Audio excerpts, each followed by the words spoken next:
Hi friends, welcome to Asham Bharila. இன்னைக்கு video வந்து பாத்தீங்கன்னா கொழுக்கட்டை வீடியோ தான். வர சனிக்கிழமை வந்து பிள்ளையார் சதுர்த்தி வந்து வரப்போகுது. பிள்ளையாருக்கு பிடிச்சதெல்லாம் செஞ்சு அவருக்கு வந்து படைக்கணும் இல்லையா? அதனால இன்னைக்கு கொழுக்கட்டை ரெசிபி தான். நிறைய பேர் கொழுக்கட்டை ரெசிபி எப்படி செய்யறதுன்னு வந்து தெரியும். எனக்கு தெரிஞ்சதை வந்து நான் எப்படி செய்வேன்றதை உங்க கூட வந்து ஷேர் பண்ணிக்க போறேன். ஒரு சிலருக்கு வந்து மாவு அரைச்சி அதுக்கப்புறம் செய்யறதுக்கு வந்து டைம் எடுக்கும். நம்ம வீட்டுல வந்து இடியாப்ப மாவு இருக்கு இல்லையா? அந்த அரிசிலேயே வந்து அந்த அரிசி மாவுலயே எப்படி செய்யறதுன்னு இன்னைக்கு வந்து ஷேர் பண்ணிருக்கேன். அதுக்கு 1 கப் போல பச்சரிசி மாவு வந்து எடுத்திருக்கேன்.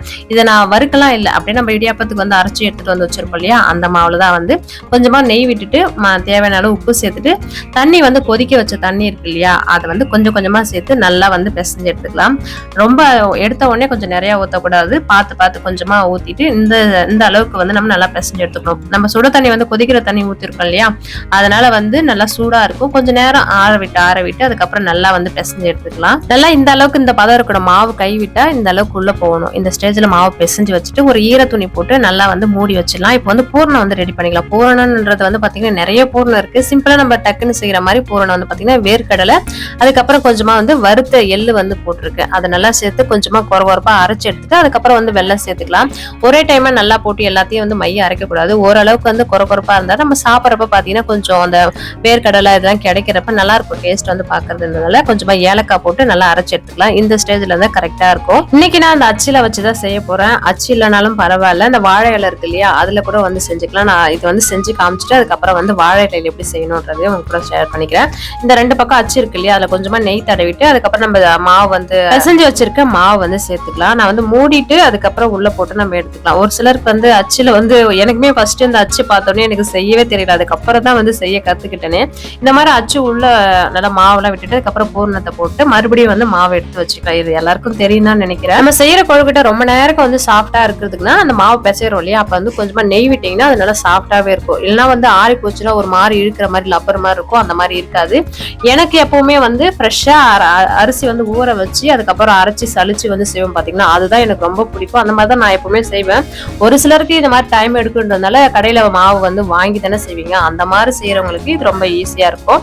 நல்லா சாஃப்டாவும் இருக்கும். இந்த மாதிரி செய்யறப்ப நம்ம மாவு பிசைறதுலாம் இருக்கு எந்த அளவுக்கு நம்ம கொழுக்கட்டை வந்து நல்லா சாஃப்டா இருக்குன்றதுனால இந்த மாதிரி நல்லா அச்சுல வந்து போட்டு எடுத்துட்டு அதுக்கப்புறம் எடுத்துக்க வேண்டியதுதான். நான் வந்து இந்த அச்சுல அதுக்கப்புறம் இன்னொரு அச்சு இருக்கு இல்லையா? அதுலயே வந்து செஞ்சுட்டு இன்னுமே எங்க வீட்டுல இந்த அச்சுலாம் செய்யறதை விட இந்த வாழை இலையில வந்து நம்ம தட்டிட்டு அப்படியே மூடி வச்சு வாழை இலையோட அவிக்கிறது வந்து எங்க வீட்டுல ரொம்ப பிடிக்கும். அதுமே வந்து இந்த கொஞ்சமா வந்து செஞ்சிருக்கு. விநாயகர் சதுர்த்திக்கு இந்த கொழுக்கட்டை செய்யாம யாருமே பிள்ளையார் சதுர்த்தி வந்து கொண்டாட மாட்டோம். அந்த மாதிரி வந்து பிள்ளையாருக்கு வந்து ரொம்ப பிடிச்சது இந்த பூர்ண கொழுக்கட்டை இல்லையா? இதுல எனக்கு பூர்ணத்திலே வந்து பாத்தீங்கன்னா இந்த கடலைப்பருப்பு வேக வச்சு அதை வெல்லம் போட்டு செய்வோம் பாத்தீங்கன்னா அந்த பூர்ணம் வந்து எனக்கு ரொம்ப பிடிக்கும். ஆனா அது கொஞ்சம் டைம் எடுக்குன்றதுனால அப்படியே ஈஸியா வந்து பாசிப்பருப்பு வேக வச்சு அதுக்கப்புறம் இந்த வேர்க்கடலை வறுத்துட்டு எள்ளு வந்து வறுத்து அதுல வந்து வெல்லம் போட்டு அந்த பூர்ணமும் நல்லா இருக்கும். இதெல்லாம் வந்து ஈஸியா செய்யற பூர்ணம். இது நம்ம ஈஸியா வந்து செஞ்சிடலாம். இந்த அச்சிலுமே கொஞ்சம் கொழுக்கட்டை வந்து செஞ்சு எடுத்துட்டேன். நிறைய வந்து எனக்கு மாவு வந்து ரொம்ப மொத்தமா இருந்தாலுமே சாப்பிடறதுக்கு ஒரு மாதிரியா இருக்கும். அதனால எல்லாமே மாவு வந்து பாத்தீங்கன்னா மெலிசா போட்டு நான் சின்னதா தான் செய்வேன். இந்த அச்சிலே வந்து இன்னும் பெருசா இருக்கு. அதெல்லாம் பாக்கிறதுக்கு ஒரு மாதிரியா இருக்குதுன்னா குட்டியா வந்து வாங்கி வச்சிருக்கேன். நல்லா பாக்கிறதுக்கு நல்லா இருக்குமேன்ட்டு. இப்ப இந்த அச்சிலாம் செஞ்சு முடிச்சுட்டு அதுக்கப்புறம் வாழை இலையில தட்டுறது வந்து பாத்தீங்கன்னா இது வந்து நம்ம வாழை இலையில தட்டி வாழை இலையோட அவிக்கிறதுனால அந்த வாசனையோட சாப்பிடுறது நல்லா இருக்கும். இல்லைன்னா வந்து நம்ம வாழை இலையில தட்டி அழகா வந்து கொழுக்கட்டை மாதிரி எடுத்து நம்ம தனியா எடுத்து வச்சு அவிச்சிக்கலாம். நான் வந்து ரெண்டுமே வந்து செஞ்சு காமிக்கிறேன் எப்படின்றது. எப்பவுமே அந்த பூர்ண கொழுக்கட்டை வந்து செய்யறீங்கன்னா அந்த மாவு இருக்கு இல்லையா? மேல் மாவு அது வந்து ரொம்ப சாப்பிட்டா ரொம்ப மொத்தமா நிறைய எடுத்து வச்சு வடை மாதிரி தட்டி அந்த மாதிரி செய்யாதீங்க. அது வந்து சாப்பிடறதுக்கு ஒரு மாதிரியா இருக்கும். மெலிசா முடிஞ்ச வரைக்கும் கொஞ்சமா கையில எண்ணெய் தடவிக்கிட்டு இல்லைன்னா நெய் தடவிட்டு நம்ம எந்த அளவுக்கு மெலிசா வந்து நம்ம தட்டுறோமோ அப்பதான் சாப்பிடறதுக்கு நல்லா இருக்கும். தூக்கி வந்து போட மாட்டாங்க. நான் சின்ன வயசா இருக்கிறப்ப பாத்தீங்கன்னா மொத்தமா தட்டி அது மேல வந்து பாத்தீங்கன்னா நல்லா மாவு இவ்வளவு மாவு இருக்கும். உள்ள இருக்கிற பூர்ணத்தெல்லாம் எடுத்து சாப்பிட்டு அந்த வெள்ளையாரக்கத்தெல்லாம் தூக்கி போட்டுருவோம். அதுக்காகவே நான் வந்து பாத்தீங்கன்னா எங்க வீட்டுல வந்து இந்த கொழுக்கட்டை எல்லாம் வந்து பாத்தீங்கன்னா ரொம்ப மெலிசா சின்னதா செய்வேன். அப்பதான் வந்து சாப்பிடறப்ப ஒண்ணு சாப்பிடலாம் இல்லையா?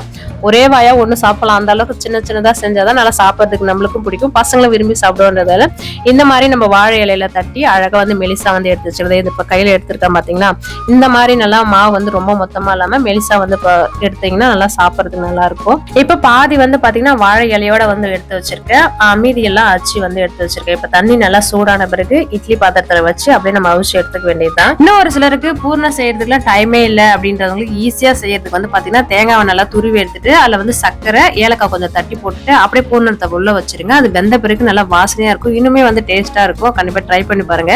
எங்க வீட்டுல இந்த தேங்காய் துருவின பூர்ணம் வந்து ரொம்ப பிடிக்கும். அதுமே வந்து கொஞ்சம் கொஞ்சம் செய்வேன். அது அந்த பூர்ணத்துல பாத்தீங்கன்னா கொஞ்சம் கொஞ்சமா செஞ்சிருவேன். இந்த பச்சரிசி மாவுல இன்னும் ஒரு சிலர் வந்து வானல்ல தண்ணி விட்டு அது நல்லா கொதிச்ச பிறகு 1 கிளாஸ் மாவுக்கு 2 கிளாஸ் தண்ணின்ற மாதிரி போட்டு அந்த மாதிரி செய்யலாம். எனக்கு அந்த மாதிரி செய்யறதை விட கொஞ்சம் கொஞ்சமா தண்ணி கொதிக்க வச்சு அதை சேர்த்து நல்லா பிசைறப்ப எனக்கு இன்னுமே நல்லா இருக்கிற மாதிரி தெரியுது. அதனாலதான் இந்த மெத்தட் வந்து செய்வேன். நான் பூஜைக்கெல்லாம் செய்யறேன்னா வந்து மாவு பச்சரிசி ஊற வச்சு அரைச்சுதான் செய்வேன்.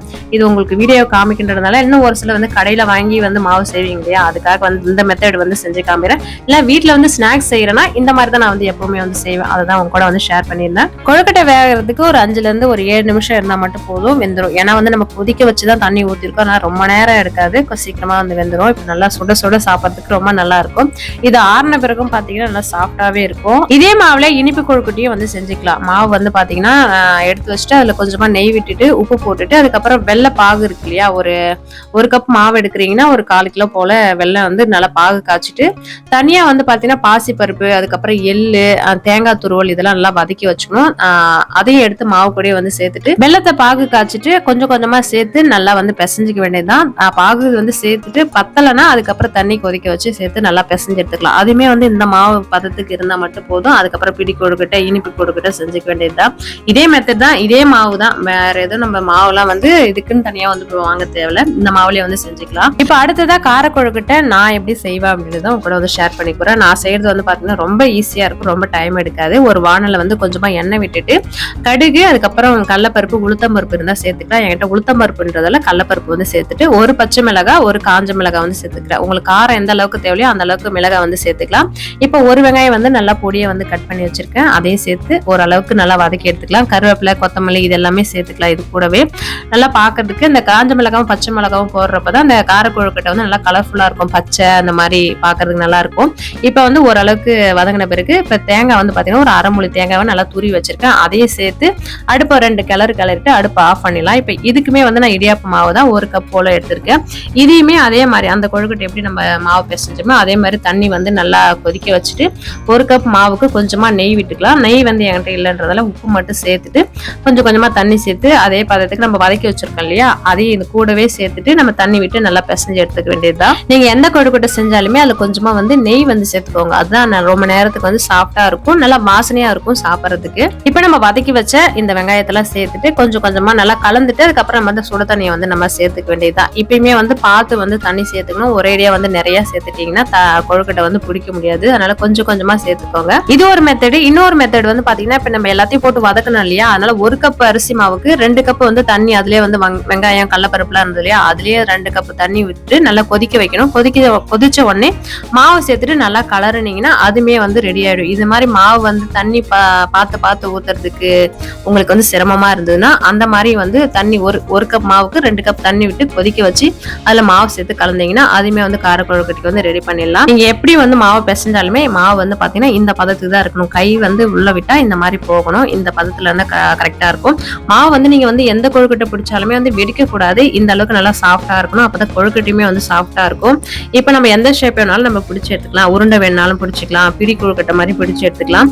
எனக்கு வந்து இந்த மெத்தட் வந்து ரொம்ப ஈஸியா இருக்கும். எங்க வீட்டுல எப்பவுமே வந்து இந்த கார கொழுக்கட்டை இந்த மாதிரி தான் செய்வோம். எங்க வீட்டுல கார கொழுக்கட்டைனாலே ரொம்ப பிடிக்கும் பசங்களுக்கு. அதனாலே இந்த கொழுக்கட்டை செய்யறப்ப பாத்தீங்கன்னா தனியா கார கொழுக்கட்டையும் கொஞ்சமா மாவு எடுத்து அந்த மாதிரி செஞ்சு விடுவேன். எப்பவுமே கொழுக்கட்டை வந்து நான் பிடி கொழுக்கட்டையுமே வந்து பாத்தீங்கன்னா ரொம்ப பெருசா அது பார்த்த உடனே நம்மளுக்கு சாப்பிடுறன்றது ஆசையே வந்து போயிடும். அந்த மாதிரி பிடிக்க மாட்டேன். குட்டி குட்டியா சின்னதா பிடிச்சதா எனக்கு வந்து பிடிக்கின்றதால சின்னதா வந்து போட்டு எடுத்துட்டேன். இதுமே வந்து ஒரு 5ல இருந்து ஒரு 7 நிமிஷம் இருந்தா மட்டும் போதும், நல்லா வெந்துரும். ஏன்னா கொதிக்க வச்ச தண்ணி தானே வந்து சேர்த்திருக்கோம், அதனால சீக்கிரமா வெந்துரும். கொழுக்கட்டை எடுத்து உடச்சு பார்த்தாலே தெரியும் நல்லா சாஃப்டா இருக்கும். நீங்க கொழுக்கட்டையில வந்து பருப்பு கடலைப்பருப்பு உளுத்தம் பருப்பு எல்லாம் சேர்க்கிறப்ப அது சாப்பிட்றப்ப பாத்தீங்கன்னா நல்லா கடுக்கு முடுக்கு நல்லா இருக்கும். அதனால எந்த அளவுக்கு நிறைய சேர்க்கறீங்களோ அந்த மாதிரி சேர்த்துக்கோங்க. கார கொழுக்கட்டை நல்லா சாப்பிட்றதுக்கு நல்லா சூப்பரா இருக்கும்.